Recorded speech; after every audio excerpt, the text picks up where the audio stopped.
Hi, I'm Steve Clemons. I'm Director of the American Strategy Program here at the New America Foundation, where we've just launched a new Smart Globalization Initiative. I'm here with Ralph Gomory, who regularly testifies in Congress and is, in the United States, frankly, one of the smartest people when it comes to the nexus between technology, the economy, and thinking about the national dimensions of economic interest, which not enough people are doing. I'm very honored to have Ralph with us. I wanted to ask you, Ralph, if you were to front load two or three key things that the United States needed to get in shape, get its economic portfolio in shape, what would they be?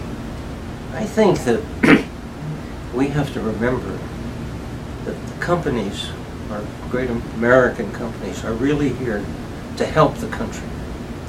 They help the country by producing goods and services efficiently. They help the country, and this is equally important, by providing productive jobs for people. Those are the two big things. And now, in the globalizing world, it's really a question whether these things are happening, because they're seeking that efficiency. You mean whether companies are providing jobs and whether they're providing the products? Yes, because they found that a better way to provide those products is to take the technology and the knowledge that has been built up here, often with government support, and sending it overseas where they can get the things done with a much lower wage workforce.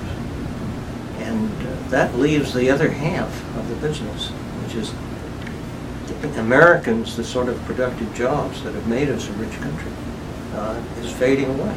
And it's very, very important to provide motivation to do this, because these are not evil people. I'm one of them, so I know, of course. And you were at IBM, the big one.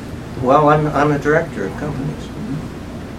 The incentives we have, which is just to maximize share value and profits, drive those jobs overseas. And our government does not ask us as companies to do anything except make money. That's not a good enough motivation. And we need either to have more motivation given by the government, or they ought to change the tax structure and so forth to reward keeping jobs in the United States that are productive, and reward companies that invent new ways to do things productive. Is there a way to do that? Is there a way to look at the corporate sector and the tax code and say, well, you've got firms that are contributing to the job base, that are contributing to training, contributing to pensions and health care. They're sort of helping out. You've got other firms that sort of take a low road and aren't doing as much. Ought there to be some sort of differential? I would think that's exactly right, Steve. I think we ought to reward the productive companies because they are contributing to national goals. And we can reward them by, say, a very low corporate income tax on money they make. And those that just use up people at a very low wage, not much coming out. It's not the fault of the people, but they're not in a productive environment, right? Then I think we should tax the hell out of them. They're not the kinds we really have. Let me ask you a last question about technology investment, because people may not realize that a huge amount of money pumps through the National Science Foundation to the university set, and there are all sorts of incentives, research and development tax credits and whatnot. And frankly, I've always been, and I continue to be, a pro-technology, pro-innovation. I like it. I don't understand why the social contract doesn't exist, that we ought to do a lot more to commercialize those technologies here and to try to create incentives for building a job base here. And I'm interested in why that is not, why it seems broken to me. Well, I think the reason it's broken is not because there isn't a good job done on innovating stuff, but it's the thing you're pointing out. Where does the innovation end up? Let me just be concrete.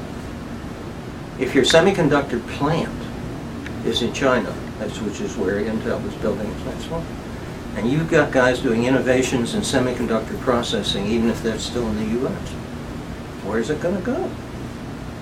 So if you're moving your production overseas, that's where the benefit of research will also be found, even if you're doing it here. So it's tied together, unfortunately. Well, I hope we can keep talking about this over the next months and years, talking about what the country needs to do to get its national economic portfolio back in shape. Thank you for your very good questions. Thank you.